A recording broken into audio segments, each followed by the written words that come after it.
ইফতারি মাদ্রাসা থেকে যদি কোমলমতি শিক্ষার্থীরা তারা যদি শিক্ষা গ্রহণ করতে না পারে, সেখান থেকে যদি শিক্ষার্থী বের না হয়, প্রাইমারি স্কুল থেকে যদি পঞ্চম শ্রেণী পাশ করে, তাদেরকে আবার এই মাদ্রাসা শিক্ষা আনাটা কঠিন হয়ে যায়। এই জন্য ইবতদায়ী মাদ্রাসাগুলিকে যদি সরকারিকরণ করা হয়, তাহলে মাদ্রাসা শিক্ষা ব্যবস্থা অনেক দূরে এগিয়ে যাবে।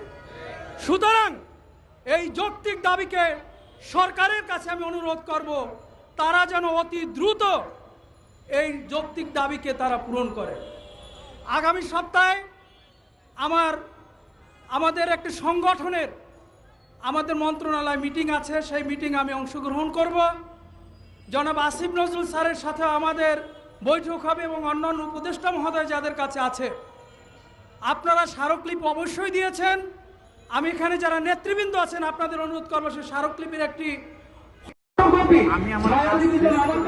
তাদের হাতে পৌঁছে দেব এবং আপনাদের এই যৌক্তিক দাবিকে যেন তারা আমলে নিয়ে সরকার যেন মাদ্রাসা শিক্ষা ব্যবস্থার যারা এখানে আছেন, যারা শুধু আন্দোলন করেন না, তারা দিনে আন্দোলন করেন, রাতে তাহাজ্জুদের নামাজের জন্য জায়নামাজে বসে যান, আপনাদের জন্য যদি দোয়া করে শুধু দুনিয়ায় নয় আপনারা পরকালেও পার হয়ে যাবেন।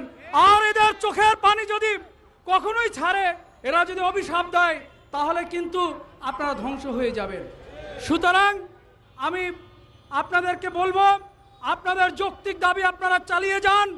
বাংলাদেশের ইতিহাস দেখেছি, কখনোই নর্মাল সাধারণভাবে তারা কারাও কোনো দাবি পূরণ করেনি। আন্দোলনের মাধ্যমে আপনাদের দাবি আদায় করতে হবে। যতক্ষণ পর্যন্ত আপনাদের এই যৌক্তিক দাবি না মানা হবে, আপনারা রাজপথ থেকে সরবেন না। প্রয়োজনে রাজপথকে আপনারা বন্ধ করে দেবেন। আমরা ঢাকা সাব এডিটর্স কাউন্সিল, আমার সংগঠন প্রায় ২৫০০ পেশাদার সাংবাদিকদের সংগঠন, আপনাদের পাশে আমরা আছি এবং আপনাদের এই সংগঠনের আপনাদের পাশে আছি। আপনারা আমাদেরকে লিখে দিবেন আপনাদের এই দাবিগুলি, ইনশাআল্লাহ জাতীয় দৈনিকে এটা প্রকাশ করার, পাবলিশ হওয়ার ইনশাআল্লাহ আমি চেষ্টা করব। আপনাদের এই দাবি আরও সামনে এগিয়ে যাক। আপনাদের যৌক্তিক দাবি সরকারের আবারও যেন আমলে নিয়ে তারা যেন এটা পূরণ করে, দুনিয়া এবং পরকালে তারা যেন কল্যাণ লাভ করে, এটাই প্রত্যাশা করব। আবারও আপনাদের দাবি এখন অন্য কিছু হওয়া উচিত না, দাবি হবে অ্যাক্টিভ, সেটা হলো সরকারিকরণ। আপনাদের সাথে আমি আমার সাথে স্লোগান ধরেন, এক দফা এক দাবি, জাতীয়করণ জাতীয়করণ, এক দফা এক দাবি। সবাইকে ধন্যবাদ। আপনাদের পাশে আছি, আপনাদের পাশে থাকবো ইনশাআল্লাহ।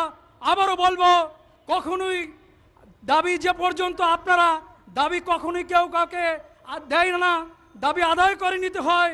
আপনারা যখন রাজপথে নেমেছেন, যতক্ষণ পর্যন্ত আপনাদের দাবি আদায় না হবে ততক্ষণ পর্যন্ত আপনারা রাজপথ থেকে উঠবেন না, রাজপথ ছাড়বেন না।